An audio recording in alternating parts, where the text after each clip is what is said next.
Ladies and gentlemen, welcome to patch 14.7 in the World of Warships community. The Name of Tomorrow event has officially landed and is now live on all servers in all regions across the world.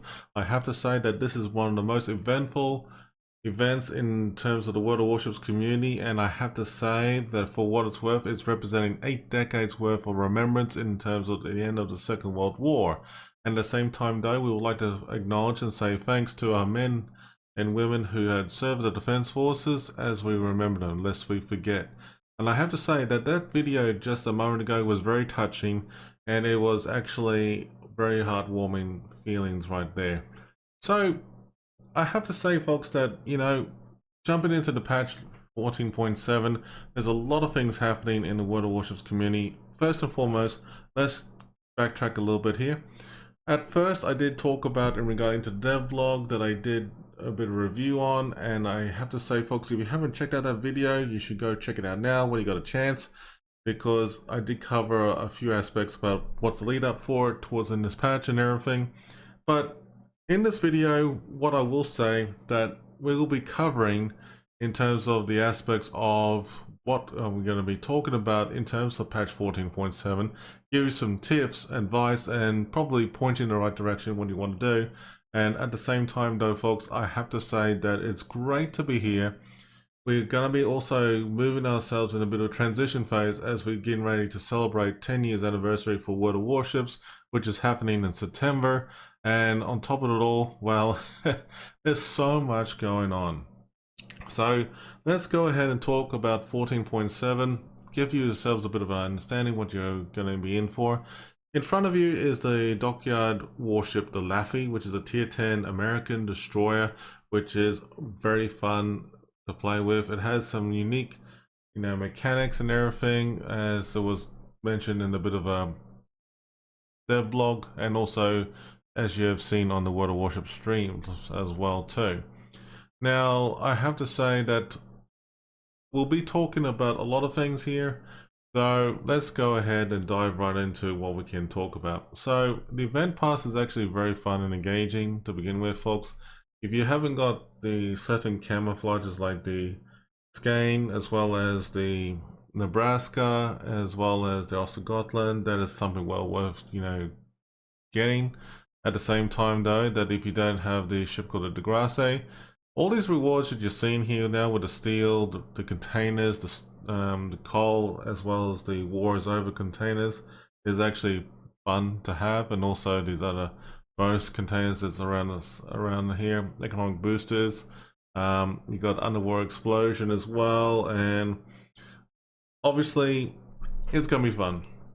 It's a good package right there. Now I have to say that in terms of everything else that I have spoken about regarding to the operations, like, let's talk about, the operations that I can mention, like the new operations that's come into play, which is Arctic Convoy in the first week, then it's followed by Tokyo Express, and then Pacific Offensive. So let's go ahead and talk about that in a second here.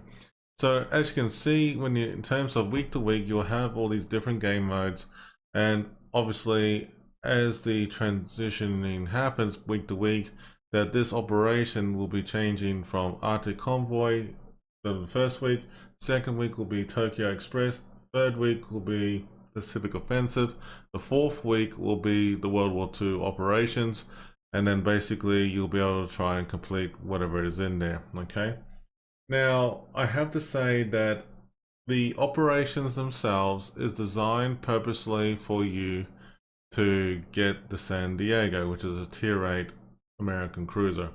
Now I show you over here on the top left hand corner is the Name of Tomorrow event. Now basically, as you can see here, there is some exceptional historical events, like a bit of cinematic as well as images, stuff like that. So let me just show you this.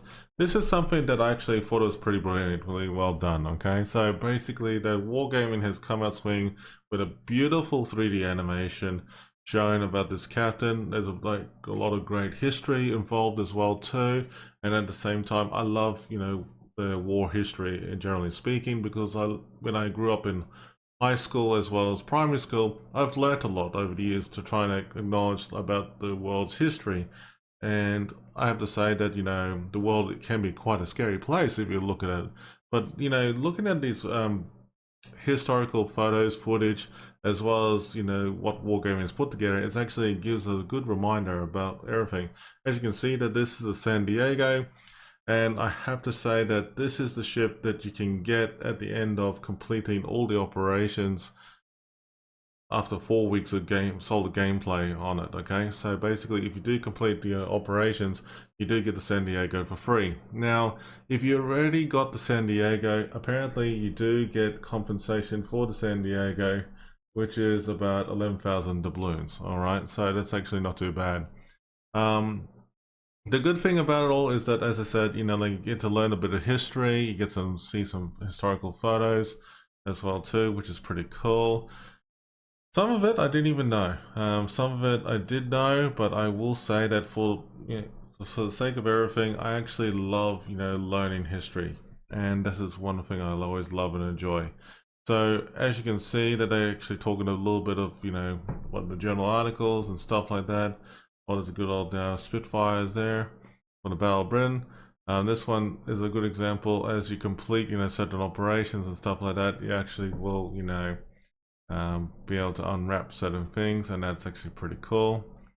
There you go, and oh, look at that, it's actually pretty nice. And you get to see some footage as well. Ooh, ooh, very nice footage right there. And you know, it's a good opportunity for you to, you know, like learn more and more history as you go. And also here's the battle features as well. They talk about, you know, what's going on in the transport escort and also other things as well too. But I believe that you probably will see something more about like Tokyo Express, as well as, you know, Pacific Offensive, and also the World War II operations, generally speaking. So that's actually pretty cool. So we have at least, you know, less than 40 days of hard work just to get it done. So that's the time is now to start to do the grind. Okay, but keep in mind that these operations, generally speaking, they do have certain tiers, certain nations, and of course you do have a couple rental ships, which is like the Gossamer, and as well as the Cleveland, I believe. So that's actually pretty cool. Alright, so in the armory itself, we'll go ahead and talk about that in a moment, but we're going to actually backtrack a little bit and talk about the Laffey. Now the Dockyard Laffey event, I have to say it's actually very, very interesting. So let's go ahead and talk about the missions themselves. Okay, so let's go to the Dockyard Missions and stuff. Basically you got 20 stages of the Laffey to complete. Okay, so basically you can complete 18 dockyard ports very easily, but if you use the starter packs, you actually can accelerate the process and quickly finish it off pretty fast. So at the moment, I mean, like, if you just do the normal missions and everything, it's actually pretty standard and self-ordinary.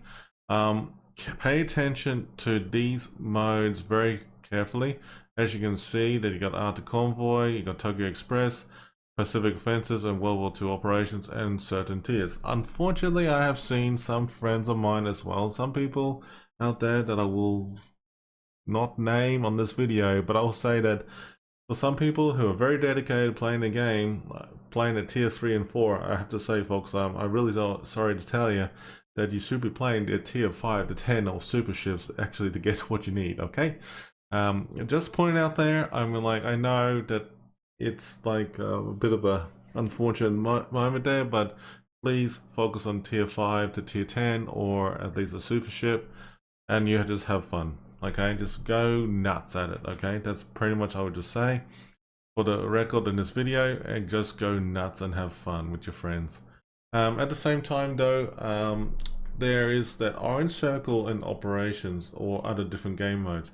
Pay attention to it very closely, because when it says it's been halved at your performance, technically, let's just say if you did like 500k worth of damage, basically whatever reward you get out of that, that'll be halved. Okay, so it's kind of like a bit of a shame, but as you can notice here, that some of the stuff here is not halved. So keep that in mind and going forward. As you can say that these, you know, certain missions, and Dockyard progress will be made available at certain periods throughout the whole time. So keep that in mind in the back of behind with everything you've been doing. Now the dockyard itself is actually pretty cool.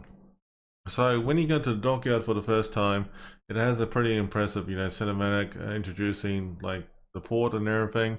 And as I just mentioned here, that you got a little bunch of special rewards, economic boosters, steel, coal.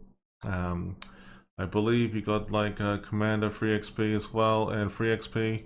At the end, you get the Laffey, which is pretty cool. Now, here's an example what the so-called starter packs that you have. Now, if you got plenty of doubloons to spend, at least up to nearly 17,500 worth, that's about, give or take, nearly just under 100 Australian dollars, which is pretty decent amount of doubloons. And I have to say, for what it's worth, it's actually not bad, just by looking at it. So automatically doing 8 phases straight off the bat. There's no special ship in between though, unfortunately, and pretty much that you just be able to complete the dockyard missions and just grind your way through it. Bear in mind though that if you want to spend all the way through the dockyard and just whale it because you don't have the time to do it, it's about 3,000 doubloons per phase as well too. So keep that in mind. Alright, so that's pretty much it, what the dockyard missions are like, and also the dockyard Laffey. So the Laffey, commander and everything is actually pretty unique. It's Andrew Elliott that I got here, but basically you got some unique commander builds and everything, which is pretty sweet overall. Now, depending whatever command you get out of it, I think you actually will enjoy it either way. Now, I have to say that as we go ahead and dive into this part, which is the armory. Now, a lot of people have been wondering what's the armory going to be like and everything. Well, glad you asked. So in the armory side of things, you got the Name of Tomorrow as well as the Grand Voyage. So we're going to focus on the Name of Tomorrow and basically bring you up to speed what's in there. These are the containers that you can get in the game at the moment at this stage. You can actually buy them online if you wish. But here we go. So in the Name of Tomorrow War is Over containers, you've got a whole bunch of opportunity here. So basically these are the ships that they'll have at their own disposal to possibly get into your hands. Now, if you already got the Missouri, you already got the Balfour and all the other stuff as well. I don't know if you're going to get compensation for it, but I will say that, for those who are just going to be getting the Missouri for the first time on the Balfour, you're going to be having fun, okay? The Royal, Sovereign, Archangel, Rodney, Belfast, 43, California, Haida, and Nelson, which is actually pretty dope all around. Now, the one thing that I have to say that there's actually kind of like something very, very interesting that sparked me for a moment here, is that all these economic booster rewards for these big Admiral Packs. Now, here's the Balfour. Balfour is a British Tier 9 destroyer, which is pretty unique, and it's actually pretty good fun to play with. If you want to have a look at the camo in game, the way it appears, it actually looks pretty sweet. The model of the ship looks actually pretty good, and it actually is pretty fun to play with. Now, for what it's worth in terms of the pack, you get a 10-point commander, as well as the camo, and also the flag as well that comes with it. On top of it, well, of course you do have these animations as well for the destruction animations, as well as economic boosters. This one here is probably the big self-rewarding one. It is expensive, but it is actually well worth it, with the blue and red economic boosters, as well as all these signals, and also the opportunity to get these bonus combat missions as well too, for the extra XP bonuses. So that's actually pretty good to have. The Archangel, on the other hand, is just similar idea, but it has less rewards, and also in regarding to the Sovereign, the Royal Sovereign pack, same idea as well too. But they all have something unique to have. Overall, between all these 3 bundles here, it is pretty expensive, but it is well worth it if you love you know, accumulating in-game doubloon currency and you have a reason to spend it, why not do it? If you have the money to spend on that sort of thing, by all means go for it. But I will say again, I mean, like, just remember, don't go above your means. Always buy whatever you can afford. Now, again, the Orion 44 and the Montcalm is actually pretty good. I mean, like, they're pretty good ships overall, and you actually can get them with the victory tokens.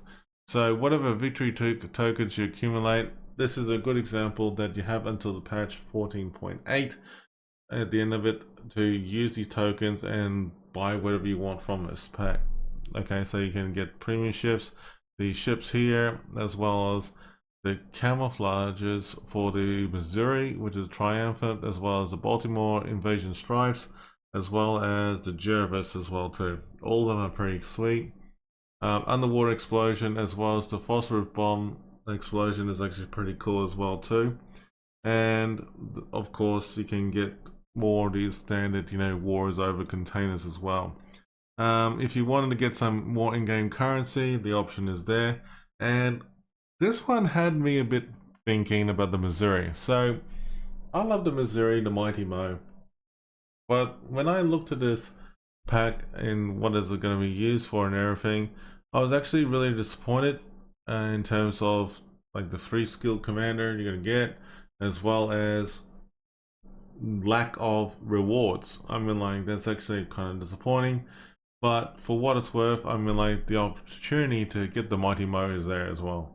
So there's options with that. So it's actually been locked because of the conditions are not fulfilled. So look at it very carefully what you need to do. It looks like that you have to complete the campaign in order to unlock it. So there is that option. There's that option if you want to do it instead of, you know, paying through the nose for getting those containers and from here, that is. So there's that opportunity right there. So that's actually pretty good. Now the Grand Voyage is basically where it's all at. So people have been wondering what's going on with this sort of thing. Okay, the Grand Voyage, in summary, it is a bit challenging. Okay, I'm gonna give you this. It's gonna be a bit challenging. The reason why it's a bit challenging is because that in terms of the tokens and what is involved with this, is that there's so much stuff going on behind the scenes, what you're going to be doing. There is tokens when you log onto the game. There's tokens when you do battles in the game. There's tokens when you actually complete X amount of missions, as well as, you know, gain tokens for another American destroyer at tier 9, which is the GQ Johnny. Now, if you already got the GQ Johnny at some point, folks, you actually will find out that you actually get some X amount of steel back in return. I believe that's around about 10,000 worth of steel. Now, also don't forget that you got the celebration for the 10-year anniversary for World of Warships is coming up soon, and there's going to be some great rewards as well. And on top of it, you do have around about October, where the celebrations for the 250th anniversary for the World of Warships community is coming out to play as well too. And that's actually mind-boggling for the 250th anniversary that's coming into World of Warships for the US Navy. Now, Christmas is around the corner as well too. Yo ho ho. I mean, like, it's that time of year again. It's a spirit of giving again. So we got less than 112 days. And I have to say that, well, you know, for what it's worth, I mean, like, it's pretty much, you know, it's great to be here nonetheless, you know.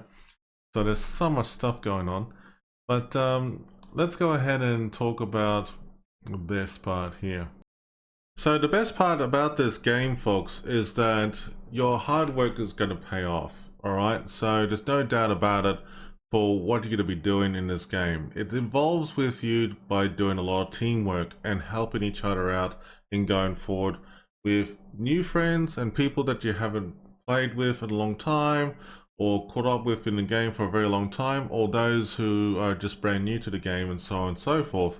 Now, the biggest thing about it all is that I have encouraged everyone in the past, on stream, off stream, and have continued to do so by saying this: teamwork makes the dream work. But at the same time though, it encourages you by a bit of unity and helping each other in a lot of ways. Now, the reason I'm saying it is because that this patch and the future updates yet to come in World of Warships, it's just like any other games out there, that it is important to understand that you have to work together in order to achieve your goals. You can't work alone, but you can do most of it on your own.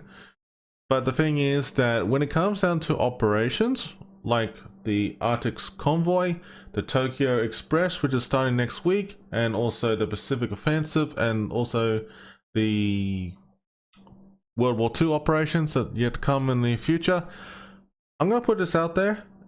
In order to quickly complete all those stages that I'm showing you on the side over here, that it doesn't work very well if you play the game on your own and find yourself tearing your hair out if the battles are being pretty tough and people don't know what they're doing. The only best way that I've seen that works well is that get people that you know, or people that haven't done it and they want to learn or are keen to learn, or have at least, you know, at least 3 or 4 of you. By doing it together, at least you'll be able to have fun and accomplish your goals quicker by doing so in the operation side of things, so that you can get to San Diego out of the way pretty quickly. Okay, so don't forget that, you know, the next chapters will be starting soon. So that's my best tip and advice for you in terms of the operations side of things. Okay, now in going forward in regarding to, let's just say, the everything I just mentioned about, like the operations, working, doing teamwork and stuff, think about it in terms of like your missions that you're doing for the Grand Voyage, okay, and also the Dockyard. Now they do go both hand in hand in terms of all the game modes that you're doing together, and think about it this very logically, that everything that you're doing in between both the Dockyard as well as the Grand Voyage, working together is key in terms of accomplishing all your goals by getting the tokens for the Jiku Johnny, getting the daily missions out of the way, as well as the welcoming arrival side of things as well. It helps you accomplish everything that you want to do in going forward. It really does. And that is something that not many people are aware of this, but for example, if you did like 5 operations and you did like successfully, say, hypothetically 4 to 5 chapters very easily, you're doing something right. And at the same time, you got your daily tokens out of the way, you got your welcome bonus out of the way, and also the GQ Johnny tokens out of the way. And that is something that not many people are very much aware of that. Now, if you recap on the armory, I will basically give you a bit of an insight of this again. So when you go into the armory side of things and the Voyage side of things, there is a bit of like an overlay about the event timeline. Now, keep this in mind. Take a screenshot of it, if you will. Post it on your wall. Put it in a calendar. I don't mind whatever you do, as long as you have it there somewhere that you can see, okay? But remember, the welcome bonus, as well as the daily rewards and the GQ Johnny, starts officially as of now, the 7th of August, all the way through to the time frame that's specified on this video right here. So basically what you're seeing is that the welcome bonuses end at December 1st.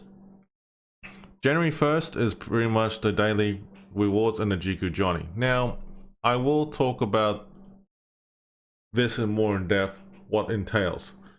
So when I say that it's easier when you get a group of people by doing it together, it is, and it does work very well. I have been doing it on my stream. I have been encouraging people to say, hey, come and join with me. Let's just do it. Let's just get it away and have fun together. The thing is that when you log onto the game for the Grand Voyage stuff, you have to remember that The welcome bonus entails with at least 350 voyage tokens when you do the first battle on the field at the time, right? And you have to do this each day. When they say each day, they imply not every day, they imply when you log onto the game and just play it for at least up to 24 days worth.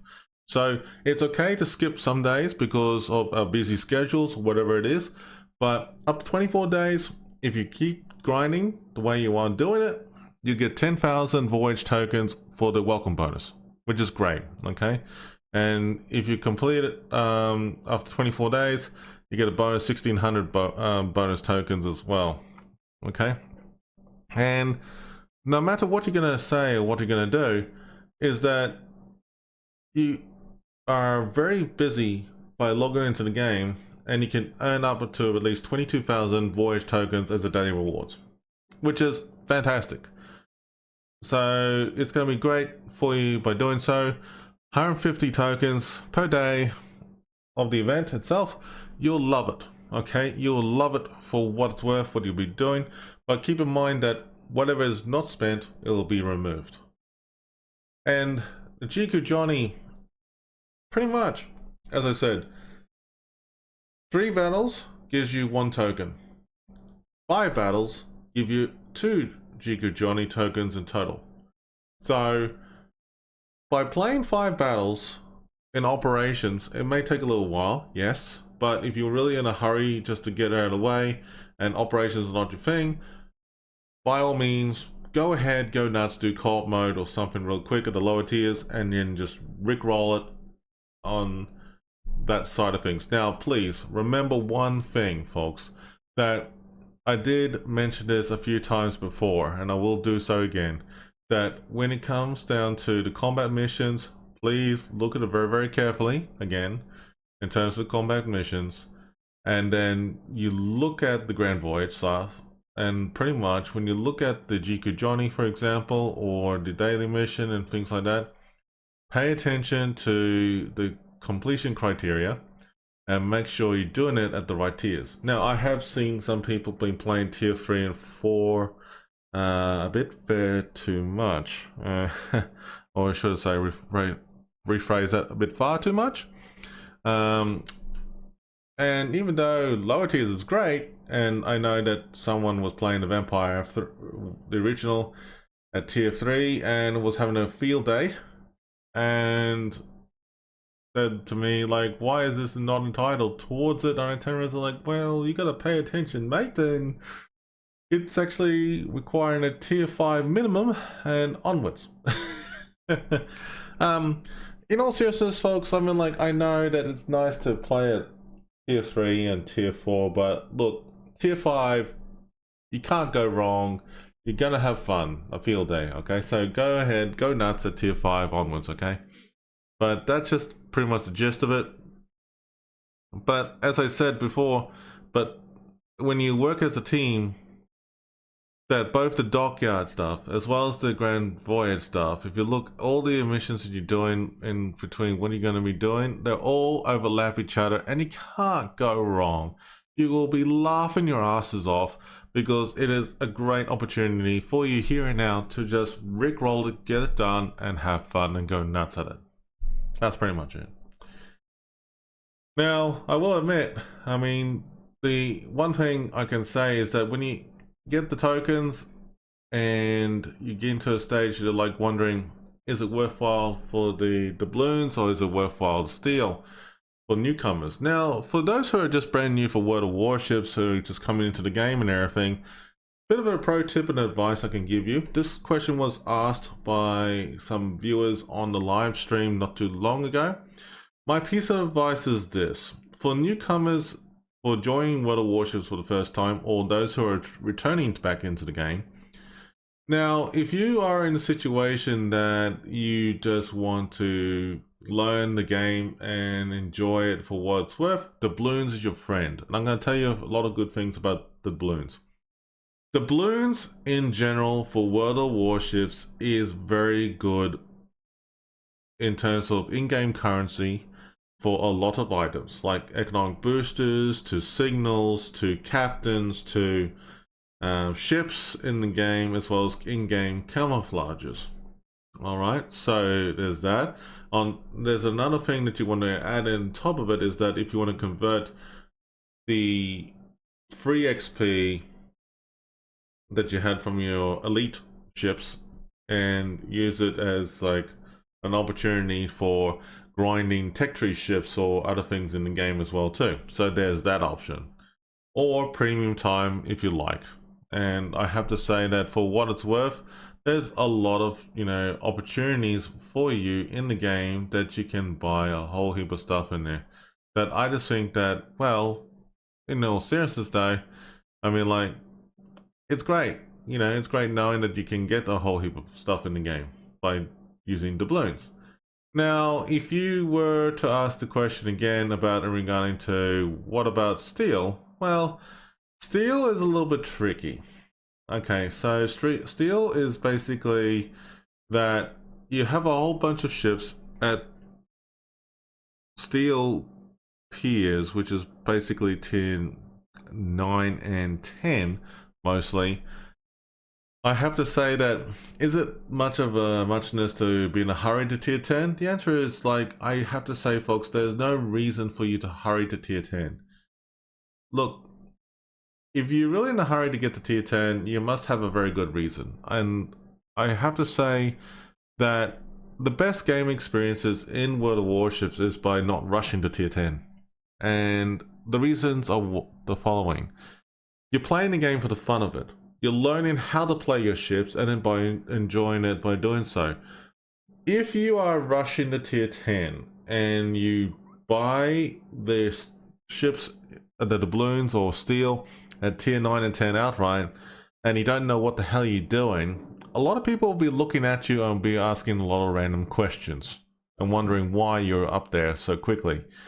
You'll be probably much along the lines of, well, as some people have told me, you'll probably be yelled at for doing it. And I have to admit that there are some things I have seen in this game which is like quite unbelievable. And I have seen it in other games as well too, that you can be called out in a bad way. However, if you're getting the steel ship at tier 10 or 9 and you want to use it, you know, just for casual gameplay, there's nothing wrong. There's nothing wrong with that. There's nothing wrong with stopping you by doing so. But just keep that in mind, that don't rush to tier 10. That's my best piece of advice. My best piece of advice, you know, in terms of getting the ships in the game to the stage at this point in time, is that probably for newcomers and return players, you're probably more happier with doubloons rather than the steel. Now, if you want to get steel, I mean, like, it's understandable. Then you can invest later time, which is okay too. So if you click on the exchange for the token side of things, you'll be greeted with this page and you'll be looking in terms of converting your tokens from what it is to whatever you can get available. So that's pretty much it in a nutshell. So that's pretty much it, folks, what I'm going to say. But for what it's worth, as I said many times, time and time again, that in terms of everything, in terms of all the game modes that's available in the game, and by achieving all these daily rewards, welcome bonuses, the Jiku Johnny, and all the other stuff that's in the game throughout the rest of this year, by working together, you'll be able to achieve everything. And I have to say, it's well worth it. So, yeah. In the short of it, folks, in this video, I have to say good luck to everyone out there by doing so. I have to say that it is a very good patch, very good update, but there's a lot involved with working together. So if you are into working together, you're gonna love it. You're definitely gonna love it all around. And that is the only thing I can say. But until then, stay safe and take care, everybody, and have a good one.